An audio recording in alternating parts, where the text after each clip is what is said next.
Hong Kong Direct is your weekly racing roundup full of news, views, interviews, previews and special guests. And coming up on the show today, we look back on the first group race of the season. That was the Celebration Cup, of course, on Sunday.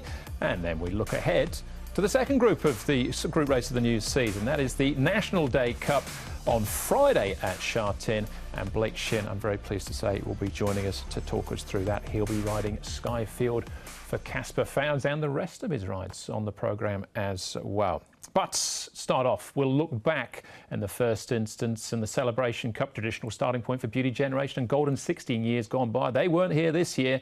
Favourite, odds on as well, was last year's Derby winner, Sky Darcy. Sky Darcy's on the rail. He's got 5 lengths to make up from Southern Legend and Champions Way.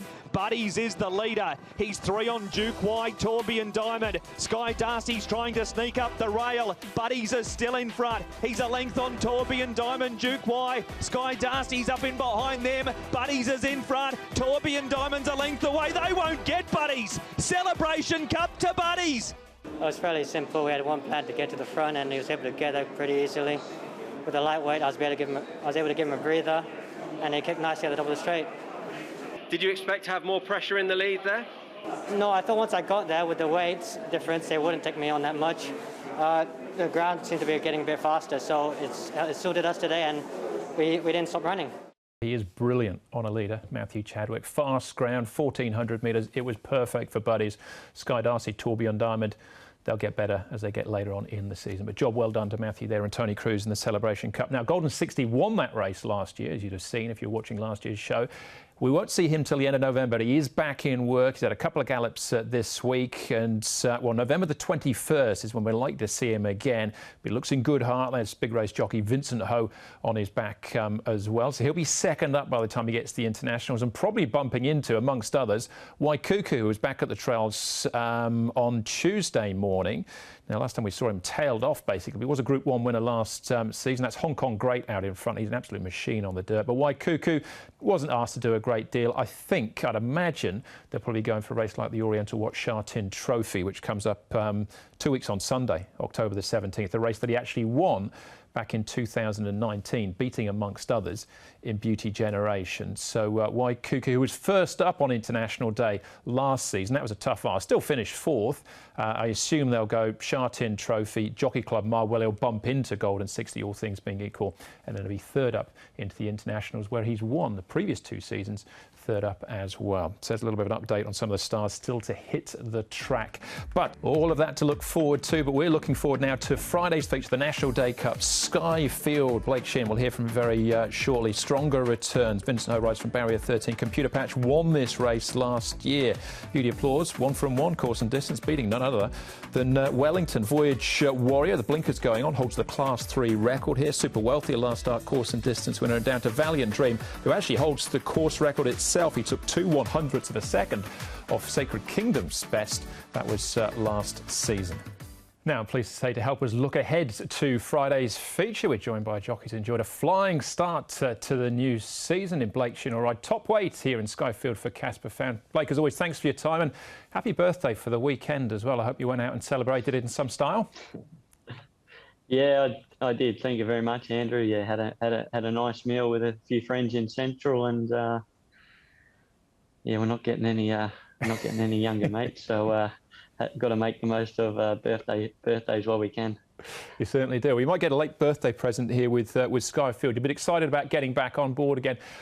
His win at the back end of last season, the Premier Cup, he must have given you some feel there. But that was 1,400 metres, of course. You're returning here over the 1,000.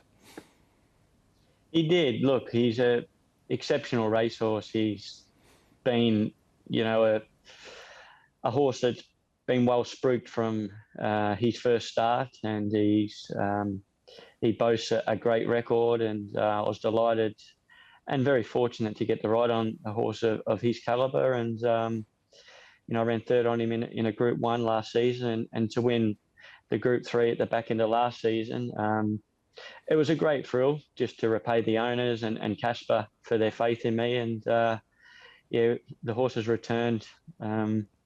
I feel a much more mature horse now. He's only lightly raced and he's got his best racing ahead of him. So I'm excited to see what he can do this preparation. That trial he had on the all-weather leading into this, you didn't ask him much of a question, but he looked, to the eye, he looked like he was very strong to the line. He was. He was a little bit fresh in the early stages and a little bit keener than what I would like. But obviously his first trial back, that's understandable. So I just looked after him over the concluding stages and kept a fair bit in the tank. It was a 1,200 metre trial and he's resuming at 1,000 metres. So we didn't want him to have too hard a trial. But I was very happy with his condition and the way he's returned. And, he's a fully furnished racehorse now. And, I think he's going to really make his presence felt in the Group 1s, this season. So Friday's a starting point at 1,000 metres. I'm sure we're looking further, up in trip down the track. But with all this pace engaged, there is a lot of speed in this as well. That's got to suit him, hasn't he? Skyfield's a horse that he's, although he won at 1,400, he's got a dynamic turn of foot, and that's one of his best assets. And if they overdo it in front on the weekend, and he gets the right circumstances, albeit he's carrying 133, and it's going to be a bit of a task.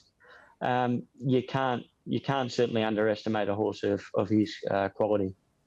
Just another question on the race and the makeaway, because I know you rode Super Wealthy last time and won on him. It wasn't a choice you had to make because he only got 113 pounds, but with a lightweight on his back, is he a danger, do you think?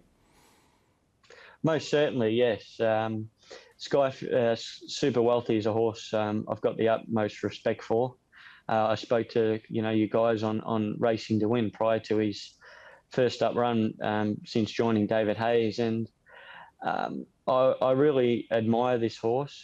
He really impressed me since joining David's care, and although he hadn't run over 1,000 metres, I was hoping that he could do something like that, and I was very proud of the horse and what he did on that occasion. And he's a horse that he's only 6 years old. Oh, he's 6 years old, but he's very lightly raced, and he's got his best racing ahead of him as well. And down at 113, Skyfield's got to give him 20 pounds, and it's going to be a big task. But he's certainly one of the main horses I'll be looking out for in the race on Friday. All right. Other rides on the programme, Blake, I don't want to put words in your mouth. Feel free to steer me in a different direction, but just looking at the book you've got, some really good chances in actual fact. Lord Thunder, who won on debut on the all-weather, you now switched to the turf. You've got a good draw on him. And Amigos Giggles, I thought they both had real genuine chances. Yeah, definitely. Lord Thunder's an exciting horse that, we're all anticipating his debut, and he won. And I thought he did a great job, because it's not easy to win their first time out on the dirt. The turf is no concern to me. He trialled there at Chung Fa and trialled well, and I'm hoping that he could even be a better horse on the turf. So it looks a great race for him on Friday. And Amigos Giggles is a nice horse as well. I worked him during this week. I really like what I felt. I think he's a horse that's certainly going to win his races in Hong Kong. We've drawn wide. Doesn't appear much speed. I think he'll roll forward. Michael Chang's taken the blinkers off. I think that's a key gear change, and especially going up to 1,400. And yeah, I'm confident that he'll run a terrific race as well. Great stuff. As I mentioned at the start, you've had a pretty decent opening month. That 4-time was huge at Sha Tin. The better horses are coming out now. So you must be excited about the season ahead now, Blake, and the chances you've got heading towards December and beyond. Yes, I am. Look, I've started this season a lot better than I have my previous 2 seasons in Hong Kong. If I look back at last season, it took me a month to ride my first winner, and then basically another month to ride my second winner. So to build that traction was a little bit difficult.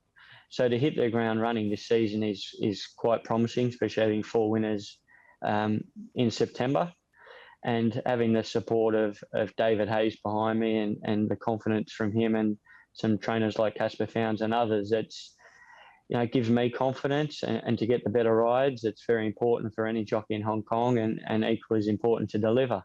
So I think I'm starting to show that the trainers and owners I can do that. And if we can remain consistent, I can't see why we can't have a great season this season. Well, great stuff. Thanks again for your time today, Blake. Good luck on Friday, and we'll catch up again soon. Pleasure. Thank you very much. All right, as far as the diary is concerned, then we're racing on Friday, of course, for the National Day programme. Then we're back into the normal fixtures of Wednesday at Happy Valley, and then back here on Sunday again at Sha Tin. We're 2 weeks Sunday away from the Premier Bowl and the Sha Tin Trophy itself. That's the show then. Thanks for watching. I'm going to leave you with the National Day Cup from 2016. Amber Sky, Peniophobia, Group 1 horses in their own right, but it was Amazing Kids and Brett Preble who got there late. Enjoy this. We'll see you again on Friday. Bring all the action from Hong Kong direct to you. Inside the final 150 they go. Amber Sky is given a bold side out in front. Peniophobia drawing alongside. They're not listening to me. Amazing Kids is getting going, but Amber Sky still hasn't been overhauled and is finding a bit more out in front. Amber Sky to Peniophobia. Here comes Amazing Kids, who's cutting into the lead. Amber Sky, Amazing Kids to the line. It's very close. Possibly Amazing Kids over Amber Sky, then Peniophobia, all you wish.